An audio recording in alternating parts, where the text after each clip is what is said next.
Hi, and welcome to Q&A with Spirit for the Collective. My name is Shelli. In this episode, we're going to be discussing a topic that many along the spiritual path find a wee bit confusing. I know I sure did. It's free will versus destiny.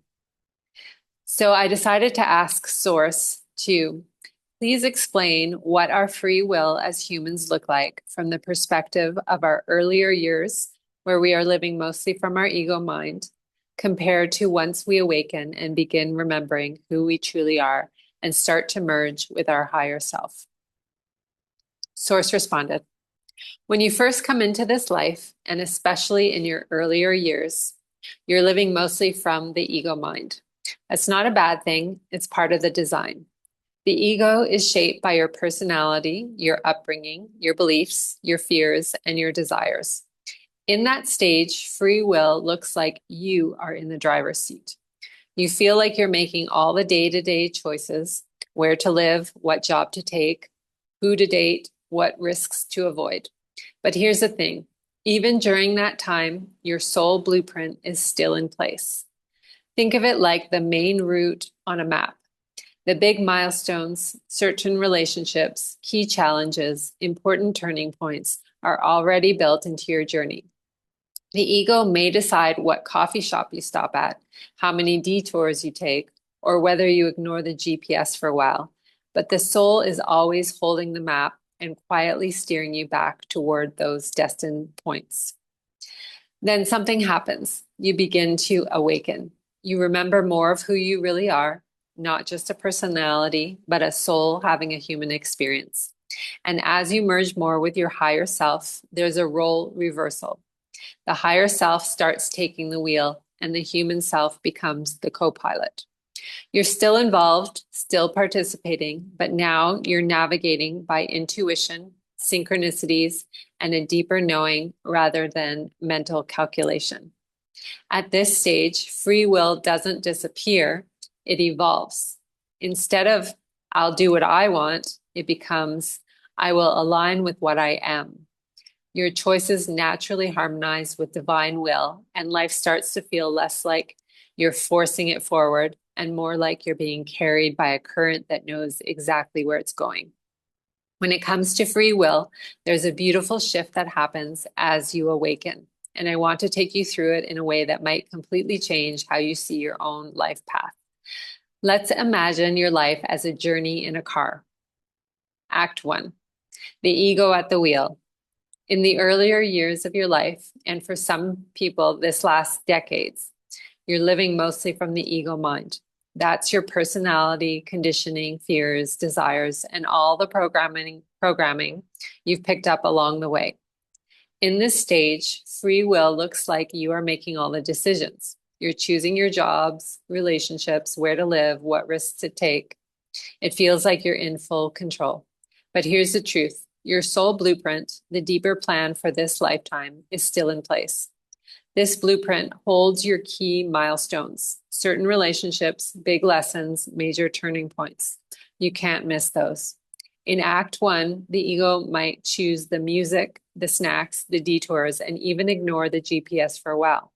But the soul is always holding the map. And even if you veer away off onto a side road, the soul will quietly steer you back toward the big things you came here to experience. The bridge, awakening. Then something happens. You have an awakening. Sometimes it's gentle, sometimes it's triggered by a dark night of the soul. You start remembering who you really are. You realize you're not just a personality in a body, you are a soul having a human experience. And here's the key shift. You start trusting the passenger with the map. You start letting your higher self guide you. The ego begins to loosen its grip on the wheel, moving from, I have to control everything, to, I'm willing to be led. Act 2, the higher self driving. Now the roles reverse. The higher self is at the wheel, and the human self is the co-pilot. You're still part of the journey, still offering ideas, preferences, creativity, but you're moving with a much clearer sense of direction. At this stage, you navigate by intuition, synchronicities, and a deep inner knowing. Life begins to feel less like you're forcing your way forward and more like you're being carried by a current that knows exactly where it's going. Free will doesn't disappear here, it evolves. Instead of, I'll do what I want, it becomes, I will align with what I am. And what you are is love in motion. I then asked Source, so would you say, in essence, we as humans never veer too far off our intended path? Or is it possible to completely go off course? Source responded, Beloved, you can never completely leave your intended path, not in the way you might imagine. The soul blueprint is woven into the fabric of your incarnation. The core lessons, relationships, and turning points are non-negotiable. They are the pillars of your lifetime. However, as a human, you can take long detours, loop the same road many times, or delay reaching certain milestones. These are the seasons of resistance, distraction, or exploration. They may feel like being off course, but they are still contained within the wider boundaries of the path your soul has set. Think of it as walking in a vast walled garden. You can wander anywhere within it, sometimes toward the center, sometimes along the edges, but you cannot step beyond the walls until your journey is complete. So yes, you may stray from the most direct or easeful route, but you cannot truly lose the way. Even your seeming wrong turns are used by the soul as part of the story, for nothing is wasted in the weaving of your life. Would you like me to share how to recognize in real time whether you're on the direct path or wandering the scenic route? I responded, sure. And is it also possible to spend your whole life taking the long detours so that you don't complete what you intended to do in your life? Source responded, yes, beloved, it is possible for a human to spend an entire lifetime on the long detours. This does not mean the incarnation is a failure, for the soul will still gather experiences, perspectives, and emotional textures that hold value. But it does mean certain planned expressions, creations, or service may remain dormant until another lifetime. When this happens, it is often because the human self remains deeply identified with fear, ego, or survival, never fully opening to the deeper call. The blueprint's major lessons will still be met, often in more challenging ways, but the higher potentials, the joyful expressions of your gifts may not blossom. To know if you are on the direct path versus the scenic route. Direct path signs. Life feels like a flow of synchronicities. Inner nudges lead to aligned opportunities, and you experience an underlying sense of peace even during challenges. Decisions feel clear in your body. The scenic route signs. Repeating patterns of struggle or dissatisfaction, feeling stuck or restless, ignoring repeated intuitive nudges, or living primarily for external validation or safety. There may be fleeting pleasures, but little lasting fulfillment. Even so, beloved, every choice is folded into the greater design. If something is not completed in one lifetime, the soul will weave it into the next. Nothing of true importance is lost. Would you like me to share the one key practice that can keep you aligned with the direct path most of the time? I said, yes, please. Source responded, the one key practice is consistent attunement to your inner guidance before acting, even in the smallest choices. This does not mean long meditations before every decision. It means creating a habit of pausing, breathing, and sensing before you move. Asking, is this choice arising from fear or from love?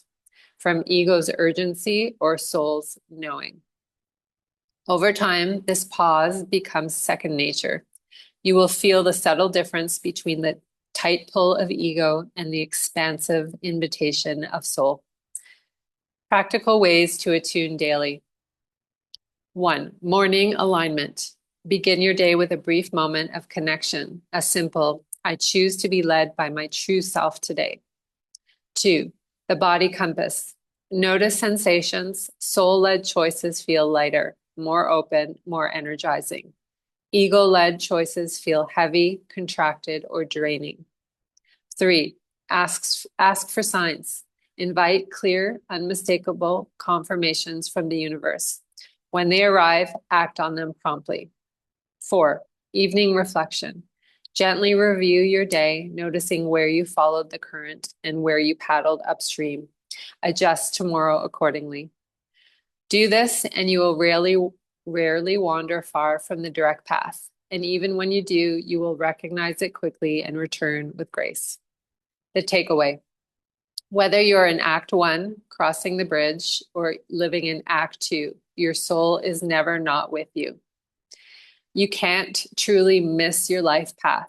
You can just choose whether to walk it with ease and alignment or with more detours and lessons along the way.